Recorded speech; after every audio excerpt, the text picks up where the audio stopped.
Kenapa Nabi kaitkan kalahnya bangsa ni dengan godaan wanita dikaitkan dengan Israel? Apa sebab? Bayangkan Yahudi, traffic light pun dia buat. Tuan-tuan boykot traffic light 300 saman. What? Langgar merah, tahan trafik. Ngapa? Boykot Yahudi. Yang terang.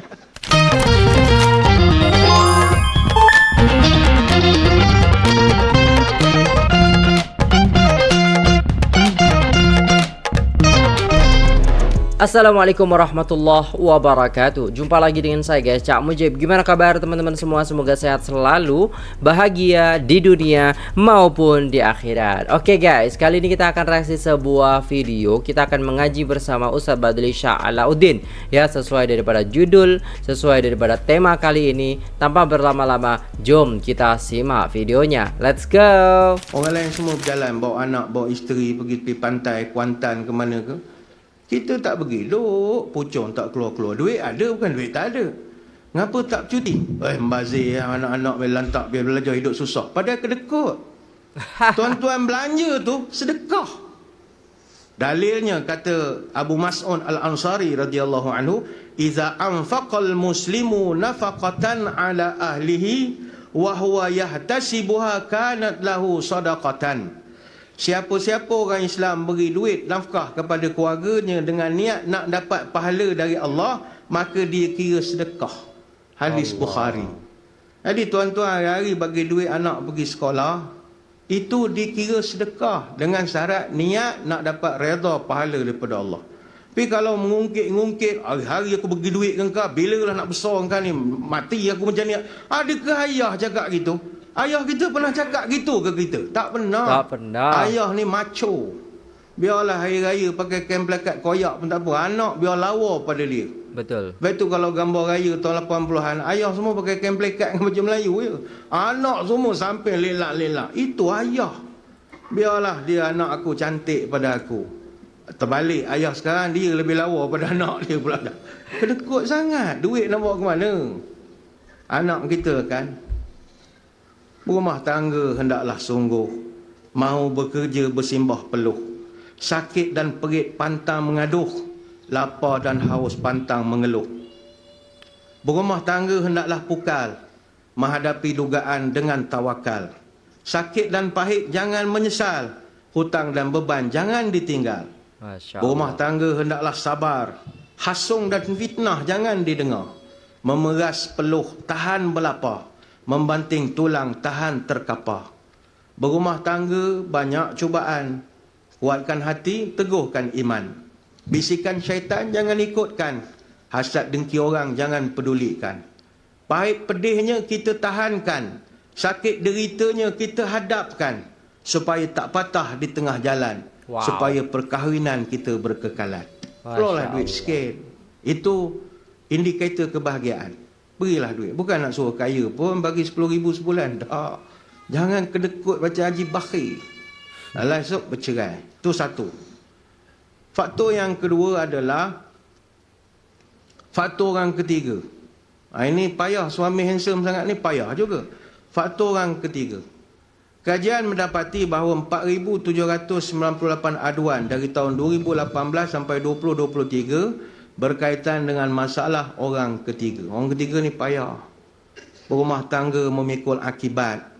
Entahkan baik, entahkan jahat. Kerana itu banyak-banyaklah ingat. Kerja salah jangan dibuat. Kepada Allah mohonkan rahmat supaya hidup dalam selamat. Masya Allah. Berumah tangga ini wajib amanah.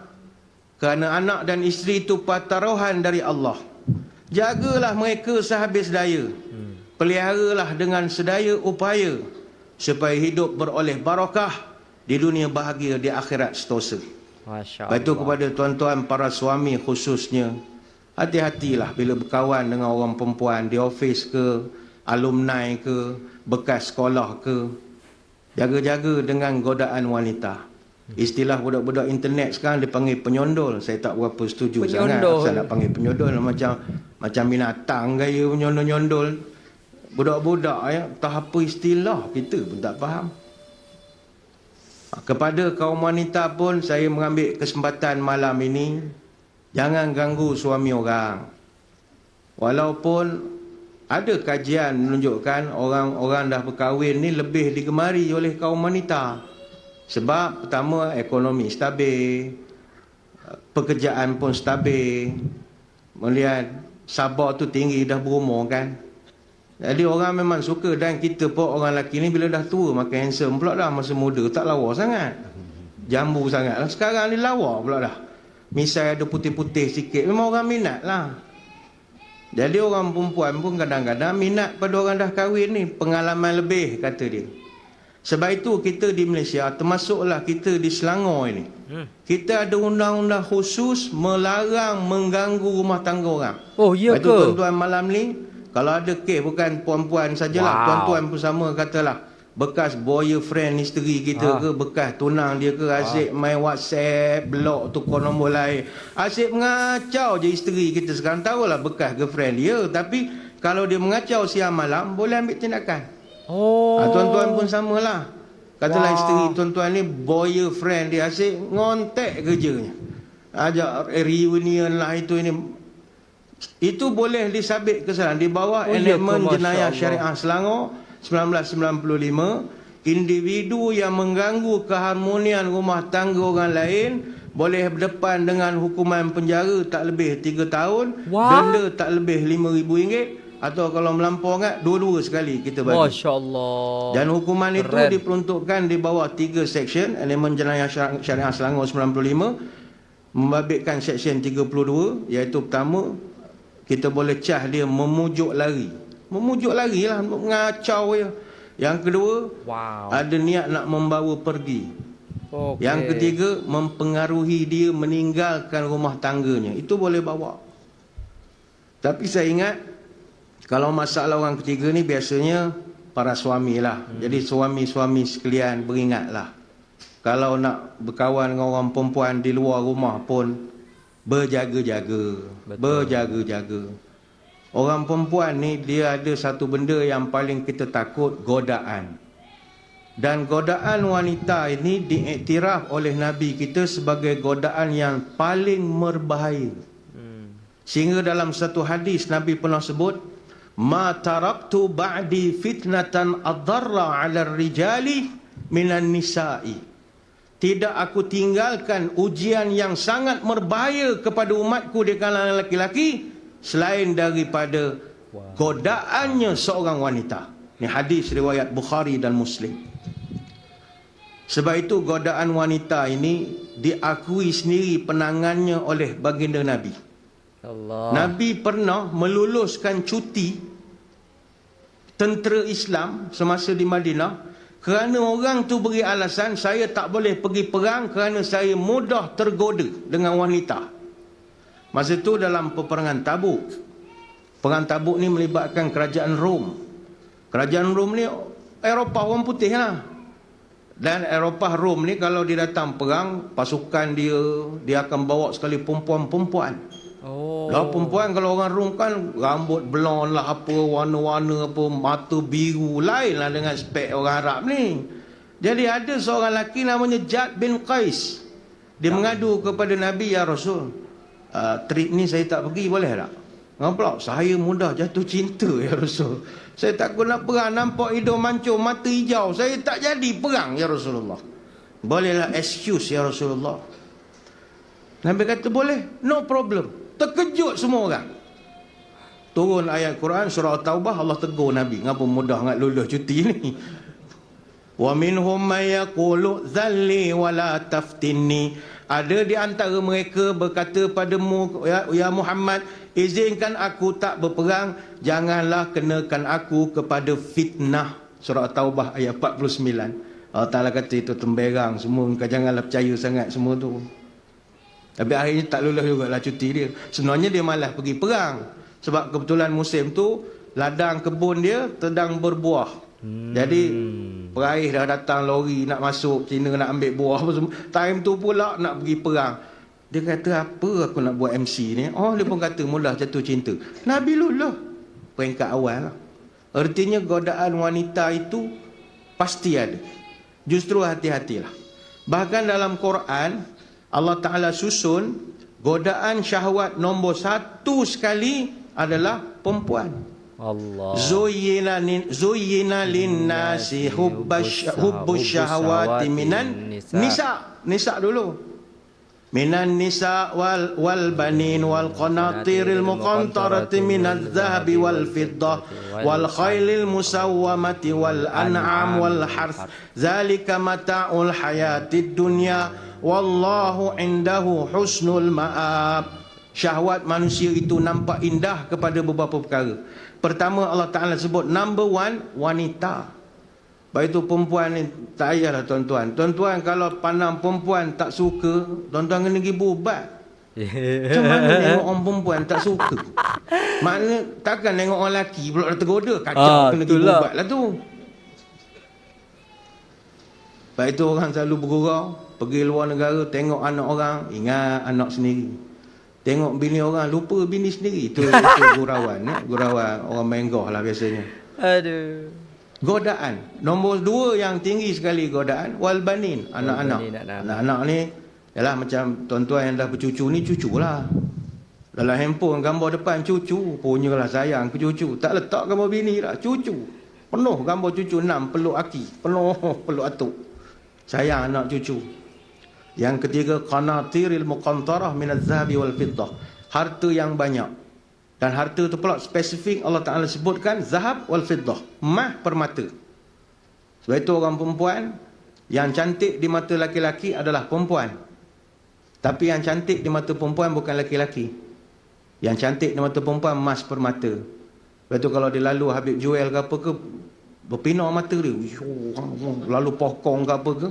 Lepas itu kalau lalu supermarket, kita tengok orang lelaki suami isteri ramai pegang tangan jalan dalam shopping kompleks. Apa pusat?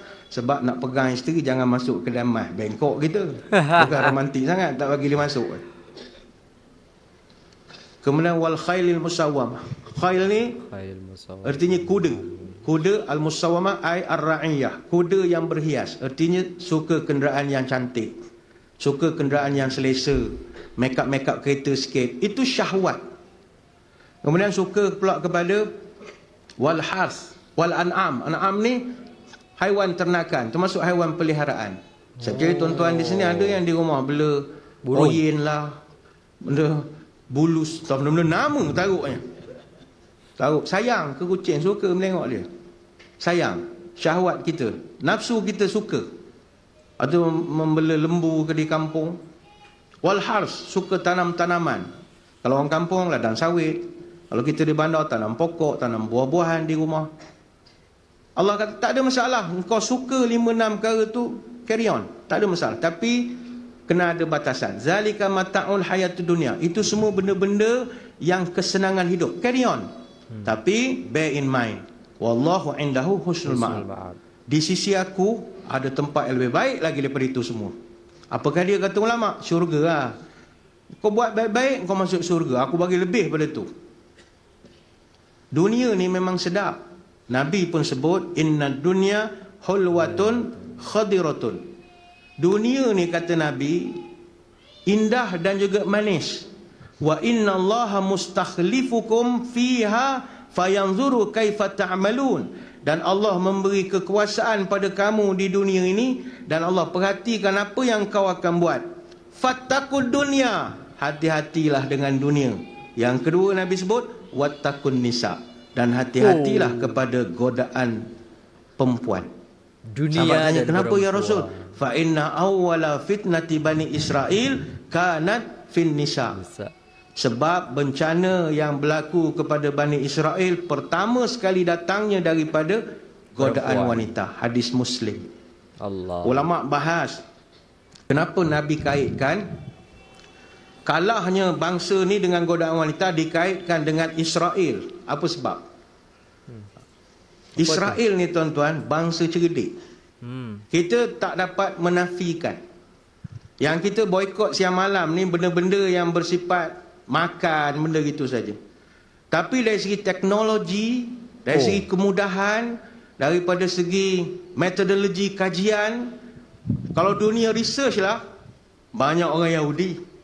Cuma kita tak terdaya nak membuang satu-satunya sebab orang Islam tak buat lagi benda itu. Okey. Contoh-contoh yang dalam dunia statistik, nak buat analisa smart PLS, SPSS. Tang mana tak ada Yahudi di situ? Reference citation kita berapa banyak daripada orang belah sana. Oh. Sebab itu sejak daripada 105 tahun, 174 orang Yahudi menang 15 dozin hadiah Nobel. Wow. Mereka menang 13 anugerah bidang literature, 32 anugerah bidang chemistry, 27 anugerah bidang ekonomi, 53 anugerah bidang fisiologi dan perubatan, dan ada 49 anugerah dalam bidang fizik. Wah. Bangsa dia bangsa cerdik. Cerdas. Traffic light Yahudi buat. Bayangkan Yahudi, traffic light pun dia buat. Iya Tuan-tuan boykot traffic light. 300 saman. What? Langgar merah, tahan trafik. Ngapa? Boykot Yahudi. Yang terang. Sebab tu kita boykot benda yang kita mampu sajalah. Benda tak dapat kita. Stainless steel Yahudi buat, Benno Strauss Yahudi yang cipta kan tu. Stainless steel yang kita guna pisau sembelih korban apa semua. Ternyata Mikrofon Yahudi, Charles Eder, Emil Berliner Yahudi. Kalau yang ubat-ubatan tak payah cerita lah. Ubat-ubat yang vaksin apa semua, yang COVID kita tak pasti. Yang sebelum-sebelum ni hepatitis B ke apa semua Yahudi. Bangsa dia bangsa cerdik, tapi Nabi nak mengatakan secerdik-cerdik Yahudi pun kalah dengan godaan wanita. Wow. Jadi kalau engkau tak berapa nak cerdik, lagilah kenanya. Manusia paling cerdik boleh kena kalah dengan godaan perempuan. Dah kahwin, elok ada anak cucu, skandal pula dah dengan dia kalah dengan perempuan. Ada skandal, ada tengok sejarah moden sama je, pemimpin-pemimpin agung dunia kalah dengan perempuan. Jangankan orang biasa layman macam kita, para salafus salih pun, ulama pun, mereka begitu khawatir godaan wanita. Ini ulama tahap-tahap tinggi ni. Contohnya Sa'id bin Musayyib rahimahullah. Dia ni pakar fiqh nombor 1 dalam kalangan tabi'in. Pakar fiqh. Fikih ya. Apa kenyataan dia pernah buat? Ma syai'un akhwafu alayya minan nisa. Aku hidup tak takut orang. Aku tak takut hantu, aku tak takut apa-apa. Tapi aku paling risau dengan perempuan. Allah. Kalau orang perempuan datang, aku susah hati. Ustaz, dia baik kita. Ustaz nak gambar. Sudah. Ustaz ada nombor telefon. Kita pula melayan. Tak ada apalah. Ni contoh. Atha bin Abi Rabah rahimahullah. Ni mufti di Mekah.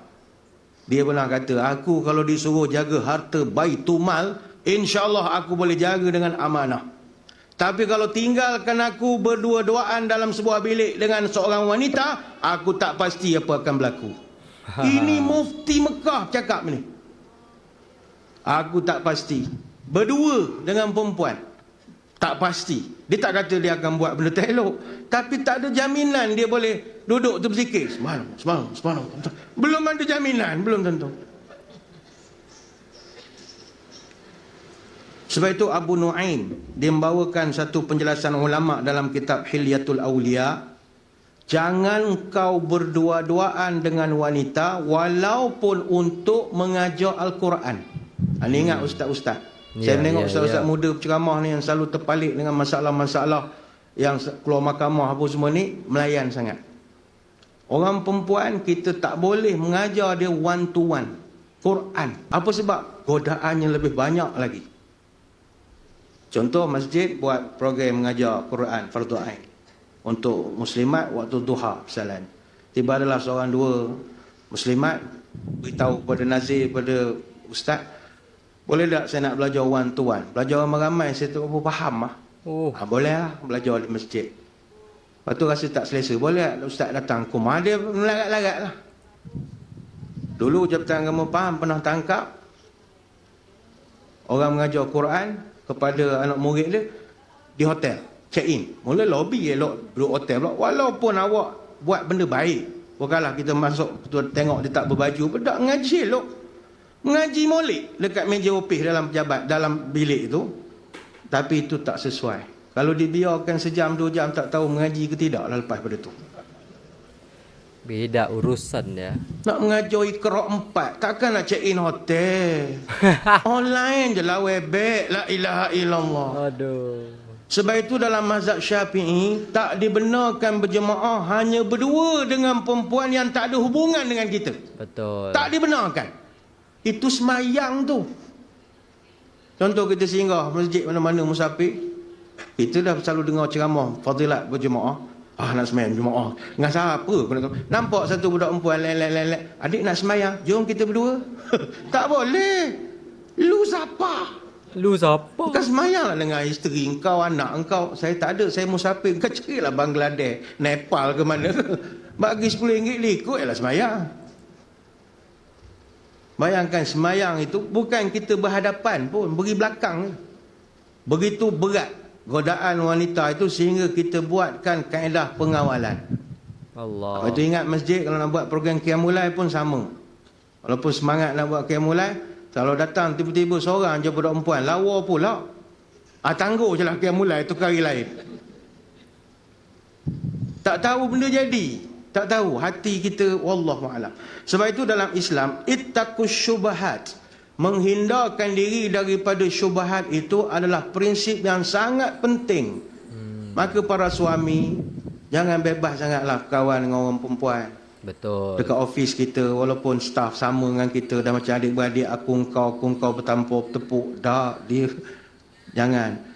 Dalam kitab Talbisul Iblis, karya Ibnul Jauzi, ada diceritakan satu riwayat. Ini berlaku kepada Nabi sendiri. Kana Nabi SAW mu'takifan fa'ataituhu azuruhu laylan fahadatsatuhu thumma qumtu li'anqaliba faqama ma'i liyaqlibani. Isteri Nabi cerita, satu hari Nabi ni iktikaf di masjid. Isteri dia datang waktu malam. Datang Nabi pun berbincang, berbual-bual dengan isteri dia dekat dengan tepi masjid lah, tak masuk dalam. Kemudian bila dah puas berborak, Nabi sebab iktikaf dia tak keluar. Isteri dia datang berborak. Bila isteri dia nak balik, maka dia pun takkan nak biarkan isteri dia jalan malam seorang-seorang. Wa kana maskanuha fi dari Usamah bin Zaid famarra rajulani minal ansar. Jadi rumah isteri Nabi nama Safiyah binti Huyai. Jadi Safiyah ni dia nak balik. Isteri Nabi yang antara yang lawa Safiyah. Sebab Safiyah ni dia Yahudi. Jadi Nabi pun iring dia balik. Dan rumah dia dekat dengan rumah Usamah bin Zaid. Sedang Nabi berjalan dengan isteri dia. Isteri dia pakai tutup penuh lah. Famarra rajulani minal ansar. Tiba-tiba Nabi jumpa dengan dua orang lelaki ansar. Bertembung dengan dua orang lelaki ansar. Falamma ra'aya Nabi asra'a.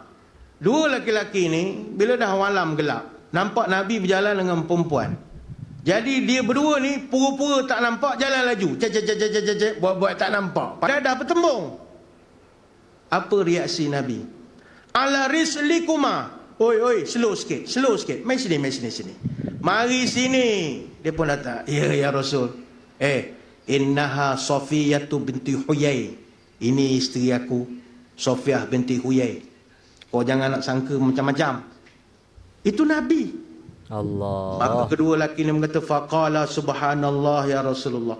Subhanallah, takkanlah kami nak sangka buruk bawa girlfriend malah ya Rasulullah. Mestilah Rasulullah bawa isteri. Tak ada, kata Nabi. Inna syaitan yajri minal insani majrad dammi. Wa inni khashitu an yaqdhifa fi qulubikum syarran. Kata Nabi, don't play.